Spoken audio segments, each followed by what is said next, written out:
ادامه برنامه‌های رادیوی تاجیکستان.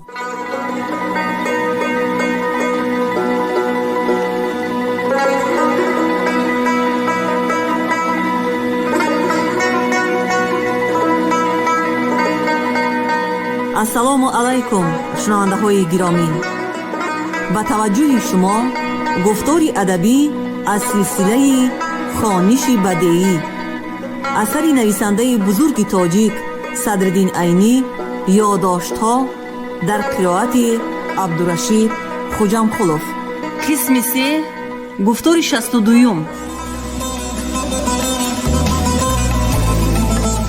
این خانه ز خشتی کهنه انداختم، در وی جشن ز رفتگان ساختم، تا اهل زمان ما بدانند که من یک عمر جوانی به چی ره باختم. مؤلف.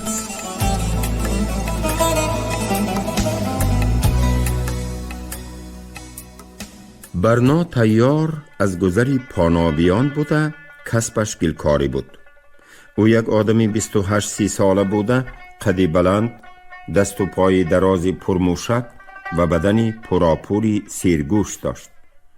رنگ رویش سفیدچه، ریش و موی و ابرویش سیاه چتابی به سرخی مایل، چشمش میشی بوده، اما نوری گرمخونی و تند مزاجی از وی برق زده می ایستاد. او موافق عنوان طیاری خود موزه پاشنه بلند می پوشید و سله زنبری کوتاه‌فش می بست. به زوراوری او از دیگر طیاران بالا بوده، همه به او گردن داده بودند. فقط درجه او از مخدوم محمدی که مردی مردان بود پست می ایستاد و به طبیعتی شهرت پرست و به غرور زوراوری او این گرانی می کرد. او می خواست که بهانه یافته با مخدوم محمدی جنگی تن به تن کند، تا که به او غالب آمده مردی مردان شده در بین آلفته های شهر درجه از همه بالاتر را گیرد. حادثه در زیر حمایت مخدوم محمدی در آمدن دادری بابای کفشدوزان به دست برنا طیار آن بهانه را که چندگاه باز او در جستجوی وی بود می دهد. در این میان در یکی از حوری های گذر غازیان توی شده بزم تشکیل می یابد. در آن بزم برنا طیار با نفران خود حاضر می شود. در بزم بنابر همگذریگی دادری بابای کفشدوزان هم با بچه های گذر می آید. در رفتی بزم برنا طیار مناسبتی یافته به دادری بابای کفشدوزان می گوید: اوکه، شما به حمایت مخدوم محمدی غره نشوید. او پیر شده از قوت فرآمده است. نوبت فرهاد رفت و نوبت مجنون رسید گفتند. اکنون دوران از آن کسان دیگر است. این خبر پگاهانی فردای همان بزم به مخدوم محمدی می رسد. این سخنی برنا طیار از روی قاعده آلفتگی مخدوم محمدی را به جنگ دعوت کردن بود. مخدوم محمدی این طلب را بی جواب مانده نمی توانست، چون که در آن صورت ناموس 40 ساله آلفتگی خودش پایمال می شد. مخدوم محمدی در اولین روز پنجشنبه بعد آن بزم به لب حوض دیوان بیگی رفته، در لب یک کتی سماورخانه نشسته، یک چاینک چای را به پیش خود گرفته به تنهایی نوشیده می نشیند. دیری نگذشته برنا طیار هم از دور نمایان می شود. وقتی که او به پیش مخدوم محمدی رسید، با احترام دست راستش را به سر سینه اش مانده به وی سلام می دهد و واخوردی می کند. مخدوم محمدی بعد از جواب سلام و پرس و پاس به او یک پیاله چای دراز می کند. برنا تیار راست ایستاده چای را نوشیدن می گیرد. مخدوم محمدی در این وقت به برنا تیار سوال می دهد. کی؟ فردا روز جمعه، جواب می دهد برنا تیار. چی وقت؟ باز می پرسد مخدوم محمدی. بعد از صلات، بعد از نماز جمعه. در کجا؟ در پشته خواجه محمدی ترکی جندی. خدا به شما قوت دهد و ارواح مردان مددگاری کند، میگوید مخدوم محمدی به برنا تیار بعد از شنیدن جواب آخرین او. برنا تیار چای در دست داشته‌اش را نوشیده شده، لبی پیاله را به سر سینه خود بروی جامه‌اش ماریده پاک کرده به مخدوم می دهد و سلامت باشید، عمری دراز بینید. اکا مخدوم گویان در راه خود می رود. من این واقعه ها را از شراف جان نام یک جوان که در پیش مدرسه بدلبیک در یک دکانی ریختگری شاگردی می کرد شنیدم. شراف جان آلوفته‌باز بوده و دانستن حادثه هایی که در بین آنها می رفت هوس داشت. او همگذری مخدوم محمدی و به وی خوب حالدان بود.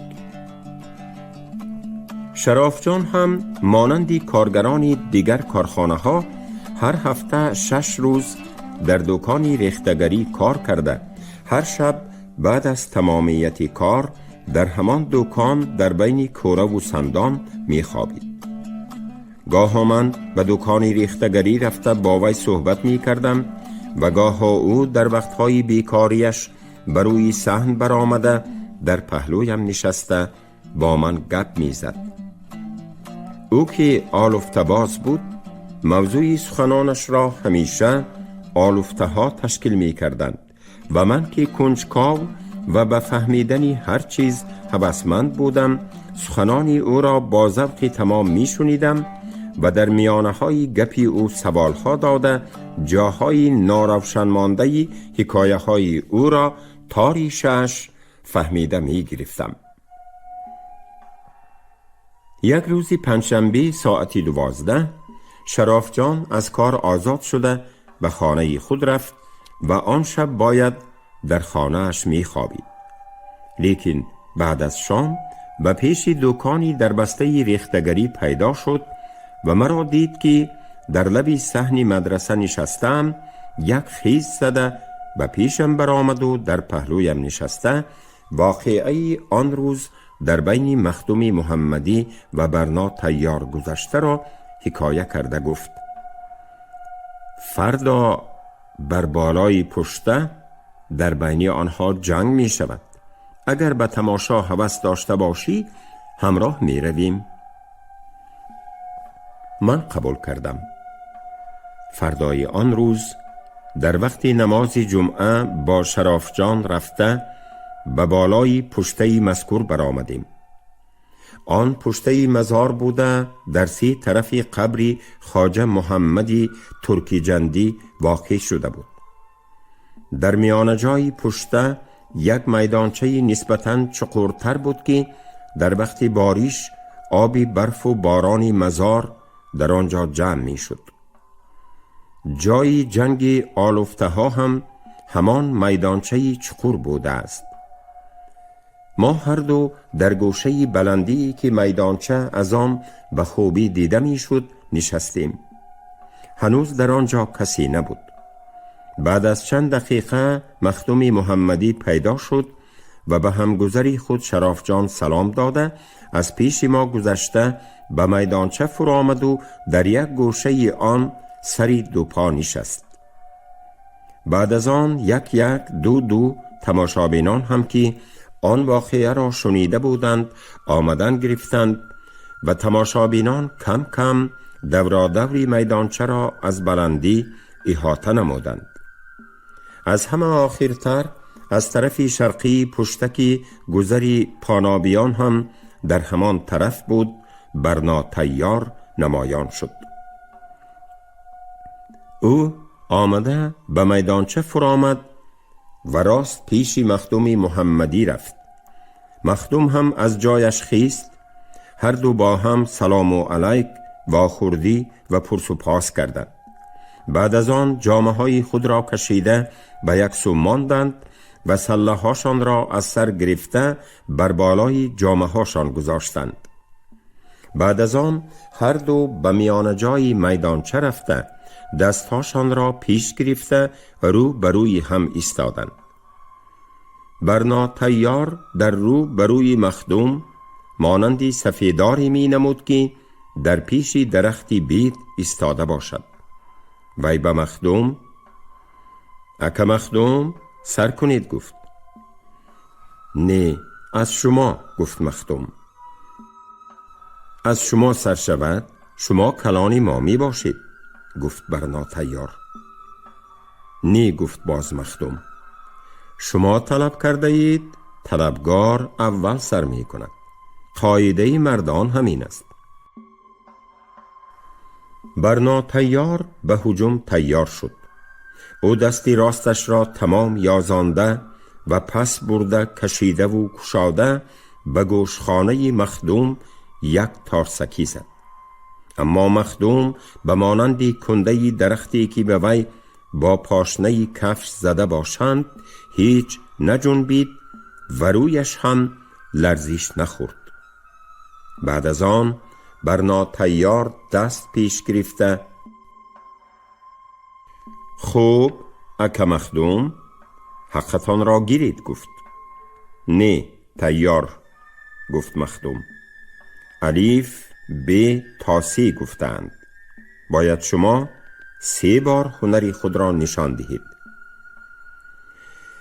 ای والله گویان برنا تیار گفته مخدوم را تصدیق کرد و به هجوم دویم تیار شد.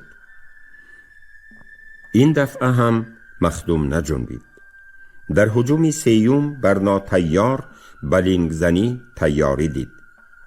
در پای او موزه قفسی بلغاری پاشنه بلند بود، اما ساقهای پای مخدوم موافقی مرتبه اش برهنه و برنوگی پایش یک کفشی آلکی شیپک مانند بود. برنا تیار دستانش را به پشت خود برده، پنجه دستی چپش را در میانه پنجه راستی خود گرفته و لنگ راستی خود را به هوا برداشته، بی آنکه پای چپی خود را از جایش جنباند تنه‌اش را به طرف راستش میلان داد و بعد از آن تنه خود را چابکانه تیرماروار راست گرفته با ساق پای موزدارش به ساق پای برهنه مخدوم محمدی زد. مخدوم باز از جا نجنبید. برنا تیار دست پیش گرفته به ضربه خوردن تیار شده ایستاد. مخدوم به او: رخصت دهید و هوشیار باشید تیار گفت و با دست راستش کشیده و کشاده به گوشخانه برنا تیار یک تارسکی زد. برنا تیار مانندی درختی سفیداری که از بیخش با تبر تمام بریده شده باشد به طرف دستی راستش پریده به زمین دراز غلطید. در همین وقت از پشتی سغانه 3 آدم که در دستی هر کدام آنها یک کاردی برهنه بود جسته خیسته از طرفی پشت به مخدوم هجوم آوردند و به کجای بدنش که راست آمد کار زدن گرفتند. مخدوم به این هجوم ناگهانی خائنانه تیار نبود. بنابراین 1 ثانیه بی سریشته شده بی حرکت ایستاد و بعد از آن خواصش را جمع کرده به قفا گشت و با 2 دستش از بندی دستانی 2 نفر کارزن گرفت و با یک پایش دیگری را زده از خود دور کرد. اما برنا تیار که از جایش خیسته بود از قفای مخدوم آمده از بندی 2 پای او گرفته با زوری تمام کشید. مخدوم که پی در پی زخم‌های هلاکت آور خورده از بدنش خونی بسیاری رفته ایستاده بود، با کشیدن برنا طیار از پاهایش رو به زمین افتاد. در وقتی هجوم کارداران به مخدوم، یک قسمی تماشابینان مخدوم محمدی را کشتند، گویان و فریاد کنان به طرف کوچه دویده رفتند. بعضی تماشابینان پرجسارت برای پیشگیری خونریزی دویده رفته خود را به بالای مخدوم پرتافته او را از هجوم کارزنان که می‌خواستند در وقتی به زمین افتادنی او کارش را تمام کنند محافظه نمودند و دیگر تماشابینان از این حادثه خونین ناگهانی در حیرت افتاده گرنگ شده مانده بودند. با فرآمدن تماشابینان به کوچه، آدمانی حاکمان که برای تفتیش در کوچه ها می گشتند حادثه خونین را از آنها شنیده با تماشابینانی نو دوان به بالای جنایت آمدند. اما تا آن وقت برنا طیار و نفرانش گریخته بودند. آدمانی حاکمان مخدوم محمدی به خون آغشته و بیهوش افتاده را به تماشابینان بردارانده از پشته به کوچه فرآوردند و از آنجا عرابه یافته او را به بیمارخانه فرستادند.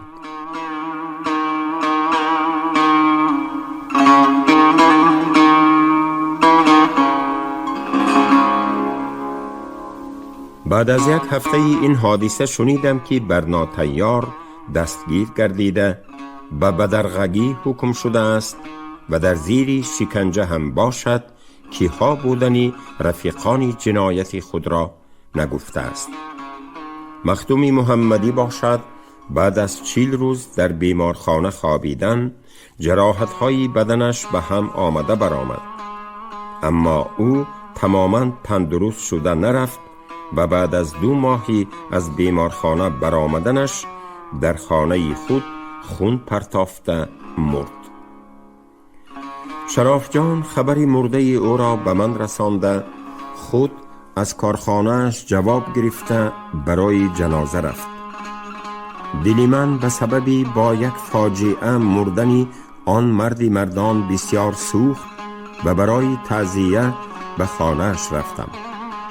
در پیش حوری او آقسقالی گذر و 1-2 نفری دیگر می نشستند. من هم در قطار آنها پشت به دیوار سری 2 پا نشسته خدا رحمت کند گویان دست بر او کشیدم. در همین وقت جلیلی ورتشبازی ریگستانی که طیاری مشهور بوده در عین زمان سرداری ورتشبازان ریگستان بود و کسب چرمگری داشت. من با او در خانه غفورجان مخدوم شناس شده بودم. برای تعزیه رسانی آمد و در قطار ما پشت به دیوار سری 2 پا نشسته خود به خود به گپ در آمد. مخدوم محمدی مرد بود. در کوچه مردانگی همیشه به آدمان نیکی می کرد و فایده می رساند. او پیشخیزی کرده با کسی جنگ نکرده است. تا به سرش مشت رسیدن صبر می کرد و بعد از آن جزای دشمن خود را می داد. خدا رحمت کند و در روز قیامت در قطاری مردانی رو سرخ سر بردارد گویان دست بر رو کشید و از جایش خیسته به آقسقاری گذر نگاه کرده من رفته بچه ها را آلفته ها را برای مرده برداری غنداشته می آرم گفت و روان شد. من که برای خوجین هایم آش پخته دادنم در کار بود به مرده برداری نایستاده از جا خیستم و همراهی جلیل به راه در آمدم و با او تا گذری بابای نانکش گپ زنان رفتیم. من در رفتی گپ از جلیل سبب حرکت نالایقی برنا طیار را در حق مخدوم محمدی که مخالف قاعده های مردانگی بوده باعث نابود شدن خودش هم شد پرسیدم. آدم تنها با زوری بازو آدم نمی شود، گفت در جواب جلیل. آدم باید دلی آدمیت هم داشته باشد و با آدمان ضرر رساندن را روا نبیند. از همه پیشتر آدم باید خاکسار باشد که دیگران او را حرمت کنند و او را به خود سردار بردارند، نه اینکه خودی او برای حرمت و مرتبه بلند یافتن تلاش کند. جلیل بعد از این مقدمه فیلسوفانه سخن خود را دوام داده گفت: برنا طیار در اصل در میانه ما برغلط در آمده مانده بود. طبیعتی وی به شور پوشتی مایل بود. فقط برای مردان شدن خود را از شور پوشتی نگاهداری می کرد.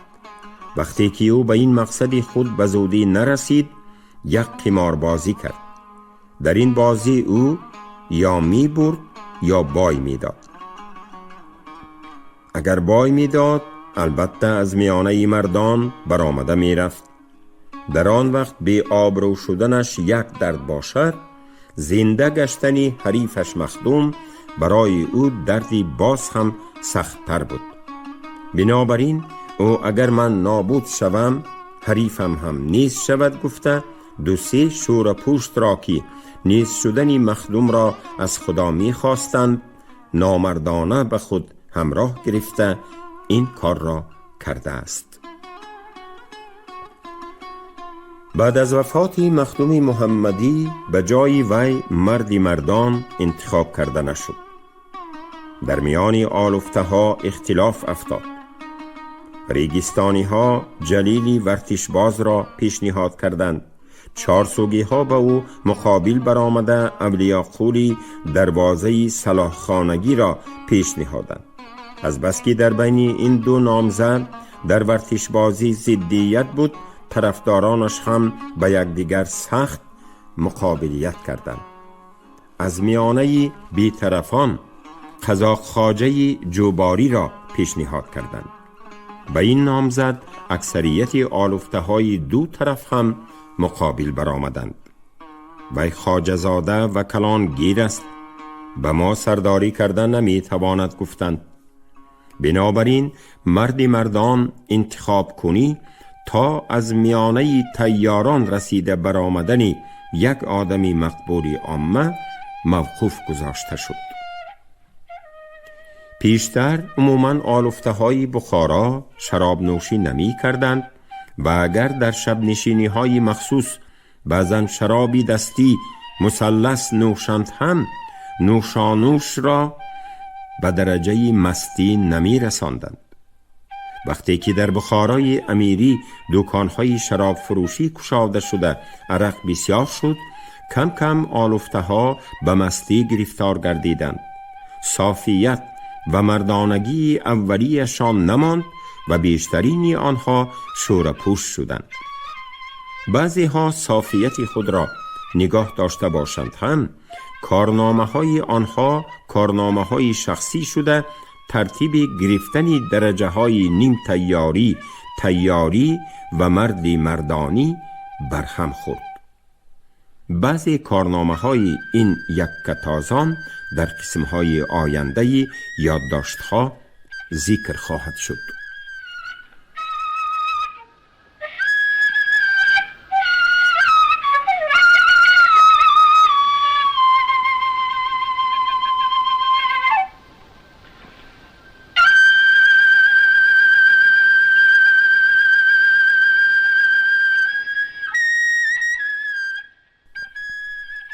شیخ ریختگر و کارخانه او.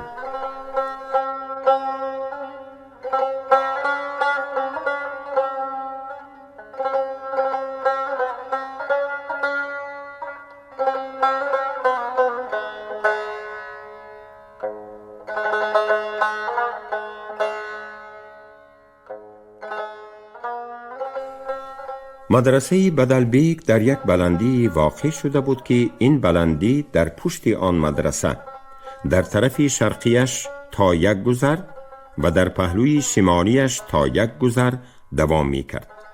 طرفی جنوبی و غربیش پستی بوده، این پستی تا ریگستان باز هم نشیبتر شده می رفت و 3 کوچه را که در این بلندی واقع شده بود بالا کوچه می نامیدند. مدرسه بدلبیک و مزاری که در طرف شرقی مدرسه بوده و را قدمگاه قتیبه ابن مسلم فاتح بخارا از طرف عرب ها می گفتند، در بین 2 بالا کوچه افتاده بودند که اینها از راه کلان پهلوی مسجد کلان جدا شده از نشیب به فراز بالا می رفتند.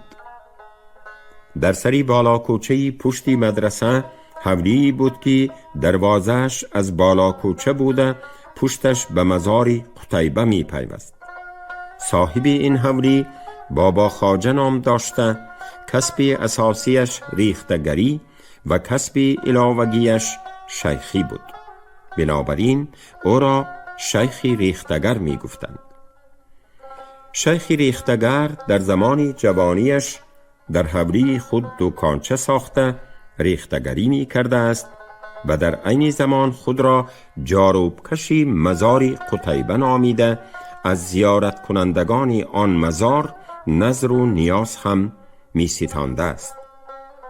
وقتی که شیخ از 2 راه، خصوصا از راه نظرخوری پولی بسیاری می خوندارد، در فکری به یک کارخانه ریختگری تبدیل دادن دکانچه خود می افتد و به این مقصد حولی خود را ویران کرده از سر نو می سازد.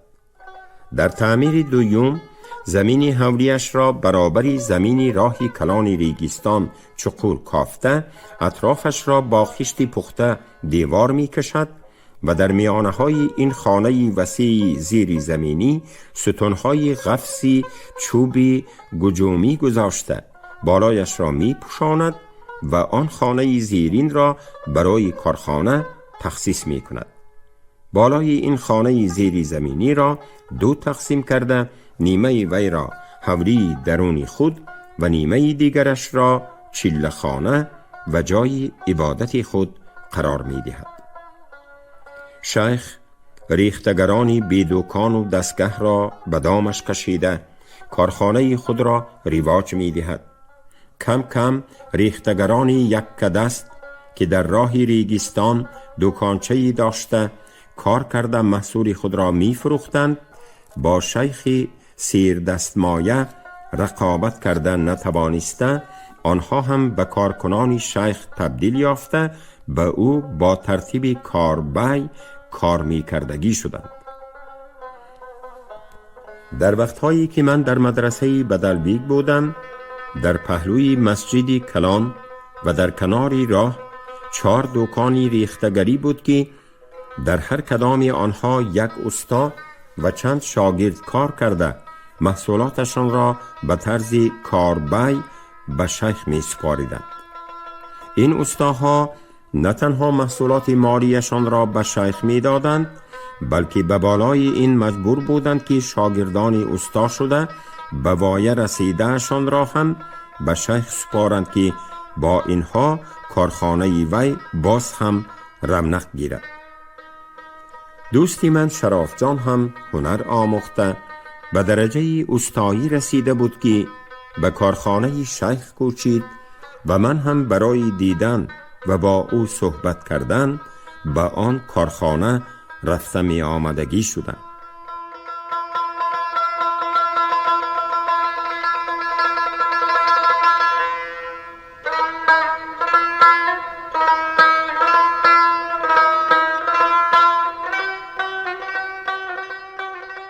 شما گفتار 62 را از روی اثری نویسنده بزرگ تاجیک صدرالدین عینی یادداشت‌ها شنیدید.